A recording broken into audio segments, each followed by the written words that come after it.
In 2019, I stuck my toes in the syndication world. And for those of your listeners that don't know, syndication is just a really fancy word for partnership. And that partnership allowed me to move through larger projects. It allowed me to involve investors with as little as $50,000 in $80 million projects. And it allowed an avenue for both parties to be very successful and to get to the goal that they wanted to get to. And this is Real Estate Underground. Greetings and salutations, Real Estate Undergrounders. It is Ed Matthews with the Real Estate Underground. Thank you so much for joining us today. Today is, once again, a really cool episode. I am joined by Shannon Robnett. He is the president and CEO, omnipotent supreme being of Shannon Robnett Industries. Shannon, welcome to the show. I'm really excited to have this conversation. Hey, thanks, Ed. And I think it's appropriate to mention I am in the basement of my building. I did my part to join the underground. There you go. Hey, I appreciate that. Thank you very much. So in terms of, I know your story because you and I have been linked on LinkedIn for quite some time. And I think we know a couple hundred people, overlap in terms of your world and my world. For those of us out there that don't know who you are, why don't you lay out who you are and what you do for a living? Yeah. And I was born at a very young age into a real estate family. And so I didn't have a lot of choices. Saturdays were going to job sites, cleaning up around the houses, around the industrial buildings my father was building. My mother was a third generation real estate broker. I went on to get my license. My son, who's 27, has his license as well. And I thought I wanted to do something different. I saw the hard work involved in building things. And I went to college and I saw that studying was harder for me. And I also watched my brother right out of high school building houses. And in 1993, he made about $47,000 that year, which was a king's ransom for, kid with no education. So I promptly dropped out of college, went and told my dad I wanted to build houses. And his first response was, let's go get the backhoe. And literally we built houses. We could build 3 houses a year. And I quickly realized that was the hard work I wanted to avoid. And so I learned to scale that business. And we built everything from city halls to fire stations, to hospitals, to medical facilities, to schools, you name it, we built it. And I saw in that evolution, Ed, that when I was done building the building, I had to go find another project. I had to go find something else because the money didn't come in every month. Right. And about that same time, I watched my parents retire at 50 years old with cash flow. And over the course of their construction, they had been building, but they had also been keeping some. And they had a portfolio of industrial properties that have afforded them the exact same lifestyle today, 23 years later, that they had when they retired, because with inflation, with the, price increases, rent increases, they've been able to live that same life. And in 2001, I built my first industrial complex for myself. I did that as a single check writer. I was the only guy standing there. And by the time I got done, I almost bled to death. Yeah. And, I think everyone in your audience has been down that road, right? Where Sure. you take on something and, oh my goodness, it hurts. And then you remember what cash flow was, like laying on a desert island and remembering what ice was like, it was not fun. Yeah. But I began to build a real estate portfolio. And I also learned that if I helped other people make money, they would help me with my projects. And so for the next 12 years or so, I worked with single check writers. They would bring the money. I would bring the project. We would do the deal. And at the end of that venture, whatever it was decided to be, we would part ways and everybody would be more profitable. And along that road, I just saw that, as my projects kept getting bigger, my dependency on capital became greater. And in 2019, I stuck my toes in the syndication world. And for those of your listeners that don't know, syndication is just a really fancy word for partnership. And that partnership allowed me to move through larger projects. It allowed me to involve investors with as little as $50,000 in $80 million projects. And it allowed an avenue for both parties to be very successful and to get to the goal that they wanted to get to. And that was important for me because I was able to advance my companies, but I was also able to provide something that people were looking for: the ability to be involved in real estate, to take advantage of all the tax benefits without having to get out there and figure out which piece of land to buy, what kind of building to build, what rents to charge, all of those kinds of things. And so here I am today. In the last 4 years, 3.5 years, we've raised about $64 million in syndicated capital, and we're currently involved in projects in 6 different states. So when you go to raise capital, let's start there. Is it predominantly work? Obviously, you've been doing this for a while. You have a tremendous reputation. So I would imagine a lot of people come to you, but in terms of creating that relationship with the investor, obviously there's the awareness piece, and then you've got to build trust. And that usually comes down to serving them in some way or another. And at some point in that relationship, you're in the right to do business, right? Yeah. And walk me through your process in terms of, hey, you just met Ed Matthews and he's an accredited investor and he's thinking about investing, but doesn't quite know, what to do yet. Ed, you would be an anomaly as an accredited investor. Most of our investors are non-accredited. And Okay. what that means is that they either have a net worth less than $1 million, or as a single person, they make $200,000 annually, or as a couple make $300,000 annually. And the difference with that is the ability to advertise. And we won't really go into that. But the reality is the thing that I think I do well is help educate. So we just met. First thing I would want to know is, Ed, what type of investor are you? Are you a cash flow investor? Are you an appreciation investor? Or are you a tax centric investor? Because there's really three stages of your life that you come into as an investor, and it unfortunately or fortunately, it has a lot to do with your age, right? Yeah. So as a 20 to 35-year-old, you're looking for appreciation because 6% cash on 100 grand isn't going to buy you much more than fuel in this economy. And then as you progress and you become more skilled at your craft and you get into a two, three, $400,000 a year income, now all of a sudden taxes become your priority, because giving away 100 grand every year to our favorite aunts and uncles in Washington isn't anybody's idea of a good time. And so that becomes the reason that real estate becomes much more attractive. And in the later stages of your life, when you're focusing on how to get out of your job, how to walk away and live the life that you've always dreamed of, you get to be more of a tax or a cash flow person that's looking at, okay, now I've grown that portfolio. I've done it in a tax advantaged way. And now I'm sitting with enough that a 6% cash on cash does work. But my goodness, the last thing I want to be as a landlord, how can I accomplish that goal? Right. And so we help people through that. And in that education process, we're really able to, in my opinion, build that trust, because I don't really have anything to sell you. I honestly don't. I have opportunities that if you understand them and you find value in what I'm offering, we could be great partners. 100% But agree with that. if those two things aren't there, then it's really difficult for us to have a relationship where it's symbiotic and it's good, right? Yeah, it's so true. And that's the thing, with folks that I meet that are just starting out, I get the classic three, answers when I say, what's stopping you? It's, I can't find the deals. I don't have time because I work 80 hours a week and I've got responsibilities. And then the third one is, I don't know where to get the money to fund it. And, the money part is interesting because there's a mindset shift that has to happen there. And because you're not asking for money, you're offering an opportunity to help them get to wherever they're trying to go on their financial journey. And it's Right. a very different conversation. Yeah. There's zero sales involved. Yeah. And, this is the thing, Ed. I grew up, like I said, in a real estate household. I've never known anything but real estate. And when you talk to somebody who's, grew up in a car dealership family, all they understand is cars, and they understand them really well, and they understand what ones are valuable and this and that. But, the thing that we've all been programmed, and I do say programmed, is that there are two things in life. There's death and taxes. I would argue that there's only one of those, because if you play the real estate game properly, as most of your listeners know, it's a very tax advantaged game. Indeed. And when you do that, you begin to compound your ability to make future investments. We're able to help the average person save a tremendous amount, in some cases 100% of what they were paying last year in taxes, and create tax-free cash flow that then allows them to invest faster and build more and have, that snowball effect happen, so that at the end of the day, they're living a tax-free life or really close to a tax-free life. And they're doing it even if they have a full-time job, and they're able to do it in a way that makes sense for them. Yeah, it's interesting. I get it's an interesting approach because most people don't fundamentally understand the whole concept of depreciation and accelerated depreciation. And, the fact is that you can wipe out most, if not all, of the cash flow that's flowing in. And that's assuming that it's going into your regular, either brokerage account or bank account.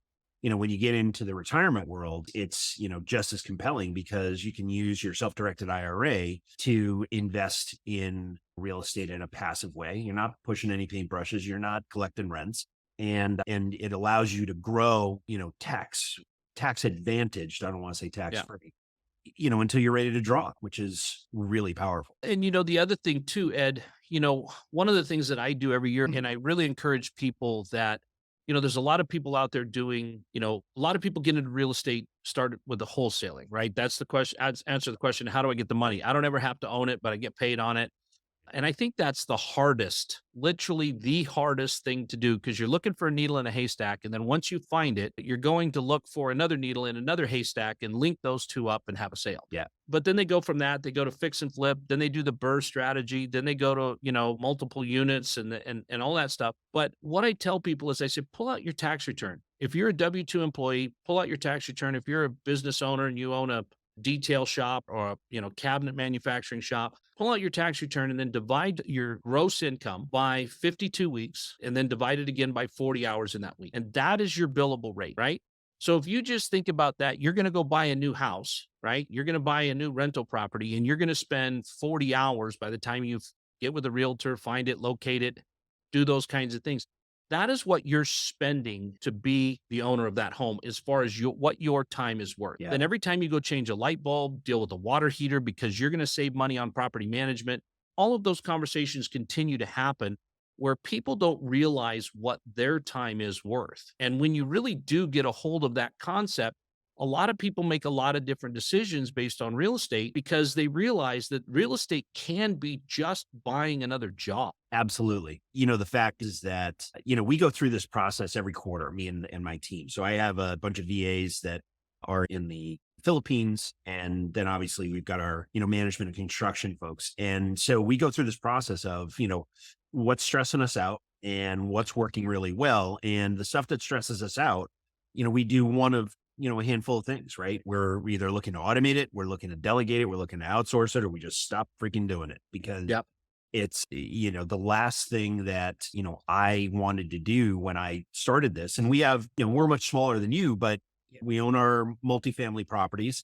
We have a management team in-house. And then, obviously we have contractors that handle the break fix and maintenance and all that. But, the last thing I want to do, A, because I'm not as qualified as the guys that work for us, but B, I look at, my rate, to use your example, I can't be spending time doing a, $30, $40 an hour job because the value I bring to the company is way more than that. And so I got to do the stuff that I do, which is, meet investors and find new deals. And, that's very well said too, because, I don't know how your company runs, but if the cabinet door has to be fixed and I have to do it, we're going to need to fix it again. And I can do it, but I'm going to get there and I'm going to have a straight slot instead of a Phillips. And then I'm going to go to Home Depot. And then there's going to be an ambulance involved, but it's really about understanding what do you do best? Yeah. I've got quite a few doctors and attorneys that are investors, and what they do is bill out at $600 an hour. Right. And they know and understand that world. And I have two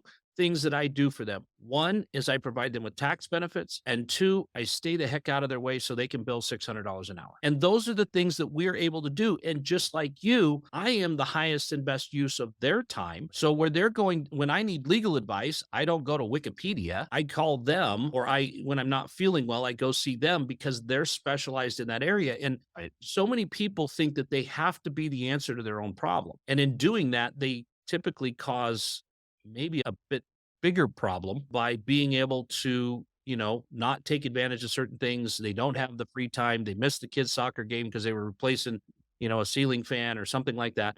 And when you really look at that, everything costs money. What's my highest and best use? You really get a really great equation for where you spend your time in life, let alone real estate. Couldn't agree more. Yeah, there's a book, and I'm sure you've read it because you're speaking basically right from the same hymnal as Who Not How, right? Dan Sullivan. I love that book. Yeah, me too. I read it a couple of times. I read it at least once a year to remind myself, because I'm that control freak who will be like, whose my propensity is towards, it's okay, I'll do it. That's not, and that whole delegation, automation, process that we go through is based almost directly on the premise of that book. You said something interesting that I'd like to drill into, in terms of highest and best use. As real estate professionals, you look at a piece of land or an employee or a contractor or anything, right? And if you're like me, and I think you absolutely are, you're looking for what is the I don't know, call it a superpower. What is the superpower of the person, the human being standing in front of you? Move everything else out of their way so that they can go do that, right? So if it's an investor, it's, being a world-class doctor or an attorney or whatever. If it's an employee, I think our job as leaders is to clear the way so that they can clear out all the noise so they can do what they do well. I was talking with another entrepreneur a few weeks ago, Nick Huber, and, one of the things that he said really stuck with me, which was that his job as CEO is to, create systems that an average person can succeed at. And, we all try really hard to hire superstars, but the fact is that the Power is, right? Sometimes, Ed, you and I see things in people that they either don't think they are, right? So you're going to nurture that characteristic in them, or they don't think they want to be, right? You got the guy that's really good at handyman stuff, but man, he sure wants to be, the superintendent and that kind of thing. And when you really show him, look, you're really good at this. And when you're doing it at your best, you're making as much or more as the other guy. And if you want, I can put superintendent of fixing stuff on your business card, right? But if you can really help people to understand that this is their superpower and help develop them into a person that understands that superpower, one of the things that I really hate is drilling into detail. I look at it and I go, you know what, this is going to cost us $80 million. And I take that number and I go through the categories and I go, okay, excavation is going to be 1.6, plumbing is going to be 2.7. I don't need to get into the bath count, right? But there's that person in my organization that loves to make sure that we have 64 bathtubs, 64 toilets, that we didn't miss one, that we got the clubhouse, that they're all coming with shower rods, right? All of the things that need to happen. And they love nothing better than to be this deep in piles of papers. Yeah. And if you put me there, you'd put me in a straitjacket, Yeah, right? I would literally lose my mind. Yeah, it's what in my previous life we used to call brain damage, right? Yeah. It flat out stresses you the hell out. And when you find that other person that feeds them and they really enjoy that, that's how you build the team. And Right. It's no different with the investing world. You're finding that person that gets stressed out when they think about, oh my gosh, I'm signing on the loan. I just put myself $400,000 or $1 million in debt, and how am I going to deal with this and what's going to happen? And the tenant called, it's 2:00 in the morning. I got to be to work at 6. You take all of those things and you go, man, what is your superpower? Because we can offshore that. Yeah. We can, what would you say, delegate, outsource, or, just stop quit doing doing it, Right. But the reality is there's ways around that. And when you really look at your life and go, this is my goal, this is what I need, this is what I want, this is what I'm prepared to do to get there, there's a big gap there that doesn't necessarily have to be it. And people forget that there's ways to do that. And with that, with educating people as to that option and that opportunity, we found tremendous success in being able to get people excited about joining us because they truly understand it. Right. Yeah. And, that's when you get people that become, they grow into, become passionate about what they're doing because they feel and they see that they're actually contributing in a significant way to, whatever team they're on, which is, as human beings, I think most people, they just want to be appreciated. And they want to feel like they're contributing for sure. Yeah. Absolutely. Yeah. Yep. Without a doubt. And so, so in terms of your team, what does your employee base look like versus your contractors, the folks you outsource to? Do you have a large team in-house or do you outsource? Do you tend to outsource? We go back and forth. We're breaking ground on a 40,000 square foot industrial facility for an international stone dealer that we have a 10-year lease with. It's a syndicated deal. And so in that regard, we have an outsourced contractor, right? Okay. So I went into the marketplace. I interviewed 4 or 5 contractors. I found one that I really got along with because at the end of the day, construction is about communication. And so I found a guy, found a team. He's got a good office. I like him. We're breaking ground that way. So I've got an internal manager here that's overseeing that process. We have in the past done our own property management. There's a scalability to that where you get to a point where it makes sense to hire outside. And then it again makes sense at a certain unit count to bring it back inside. Yeah. And we've gone back and forth on that. I think ultimately bringing it inside is the best option just because there's ultimate control. Right. If you're less than 2,000 units, you're probably not going to make money on it. It's not going to be a money-making venture. Right. However, when you can be completely in control of your NOI and act and answer to your investors as the owner of the property management company, doing absolutely everything, including something that may be detrimental to a property management company, but in alignment with what the investors want, it's a much better scenario for everybody. So we've gone back and forth on that. But, construction is so crucial to the timeline, to controlling things, especially where most of what we do is ground up. It's hard for me to relinquish control, even though I'm not going to be the one that wants to get in there and drive the actual nails. Yeah, but and there's a happy medium there too, right? Yeah. You can still outsource and control. Yeah. You're just managing the manager as opposed to managing the project. Correct. And, as long as you have that partner that you trust, who's, their superpower is execution, it tends to work out real well. Yep. And it just comes down to clear communication. Exactly. Right on. All right. All right. So we've been talking for about 20, 25 minutes. It's time to get into the final four. I ask every single guest these four questions. Hopefully they aren't stumpers. I'm sure you've heard some of them before. But, I'm always curious about, leaders and how they've grown and gotten to, the station in life that they're in, both professionally and personally. So I'm curious about, the advice that you've gotten. What is the best advice you've ever gotten and who gave it to you? The best advice I've ever gotten was from a guy that, and the way he said it was probably as eloquent as a 70-year-old man 20 years ago would have said it. But he said, I'd rather be standing on the street corner selling pencils than working for somebody else. And what that really meant was you have control of your own destiny. You have the ability to, whether it's sell pencils or computers or whatever, you are in complete control. And with that comes everything that goes with it. But the other side of it is you're 100% responsible for what happens with your life. Right. Yeah. And, it's interesting that it's one of the things I was thinking about when I was hearing your answer is, like my wife and I are complete opposites, we're the classic opposites attract.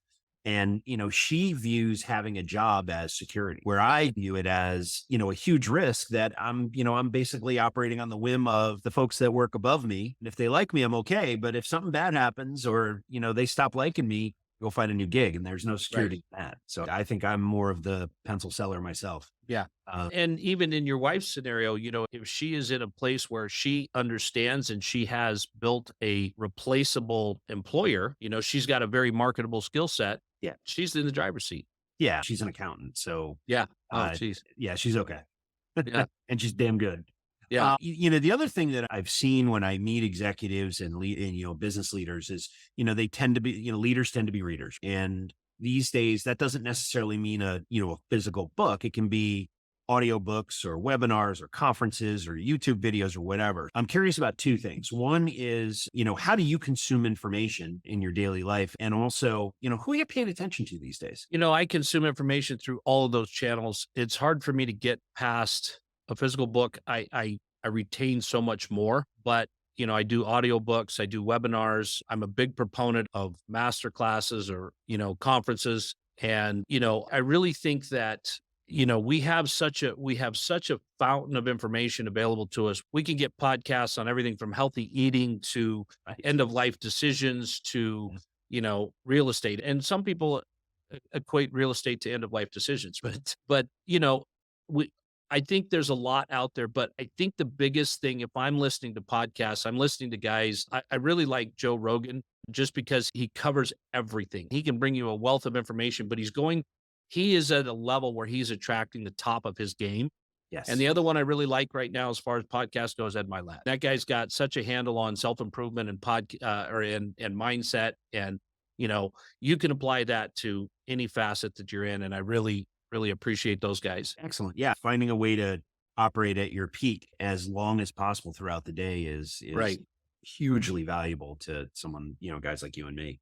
All right. So last question. So if, when you're not talking about actually, let me take a step back. So if you had to start over, some guy in Connecticut waved a magic wand and said, all right, you get to start over, but you get to bring back all the knowledge that you have. What would you do differently at, that juncture where you were deciding to get into building houses? I would go absolutely opposite of my friend that said to go sell pencils on the corner. Okay. I would go get a job knowing what I know now and where I want to go. I would go get a job with the people that were doing it then. I would go get a job with them and I would learn everything I could from them. I would create the systems from their. I've spent 27 years becoming an overnight success, right? I think I could do it in 12, right? If I Right. was given the chance, because really getting inside somebody else's system and understanding why they do it. We do it this way because for the last 30 years, we've been improving our systems and we've got it to here and glean that knowledge. And maybe I'm going to 2 or 3, but I would probably spend the first decade of my life working for people for the complete purpose of gaining information for myself. Yeah. And then I would look at launching out from a much higher platform, I believe, than where I'm at right now, even when I was able to step away from that. And I know that's a little contrary, but there's not a school for entrepreneurs. There's not a trade school that says, "Hey, come get a degree." And, you go get a degree in business management, but managing a business and owning a business are totally different. And how do you put all that stuff together? So that's what I would tell myself. Yeah, I think that there's absolute value in that, you get to basically work for the people who become your mentors, right? I went to school and I was an English literature and mass communications major, right? You know There how you much go. I use daily? So I do use a little bit of it, but Yeah. it would have been so much better had I gone to work for construction, a large general contractor Right. or, someone who's in the private equity space focused on real estate. That would have, Exactly. I wouldn't have spent 24 years slinging software. I would have spent 5 years doing that. And then, at 26, 27, I would have been out on the road, doing what we do instead of starting. Exactly. Well, yeah, no, I hear you. All right, Shannon. So when you're not talking about real estate, what do you do for fun? What do you like to do? This will sound funny, but I love tax savings and I love flying. And so Okay. I've been a pilot. I'm a third generation pilot, but I started a flight school because I use Section 179 and every year I depreciate another airplane or two. And so as my flight school grows, so does my tax savings and so And does my your ability to go have fun on the weekends. and your plane collection, right? That's Yeah. correct. That's correct. And it's really Well played. justifiable when your accountant says it saved you money. Yes. You gotta grow your business. You have a There responsibility. you go. Right on. Oh, that's awesome. So Shannon, as always, I've enjoyed our conversation today. If people want to get in touch with you or learn more about you, your business, any projects you have coming up, what's the best way to get in touch? Easiest way to do that is just shannonrobnett.com. You can see the projects we have going. You can see what we've got on our plate. You can get a hold of my calendar if you'd like to book a 15-minute call. Just, get to know each other, maybe grab a tip or two. I'd love to get to know your audience and see what I can do to help with the education process, maybe some connections, anything like that. So Very that's good. all there. It's at shannonrobnett.com. You can get to all my social channels and everything. Okay, awesome. Shannon Robnett, thank you so much for your time today. It's good to see you, sir. And I'm looking forward to keeping in touch. Be well. Thank you, Ed. I appreciate everything you're doing with this podcast and providing information to your listeners. Thank you. This has been the Real Estate Underground podcast. Thank you so much for listening. Don't forget to rate, review, and subscribe. It helps us grow. Until next time, happy investing.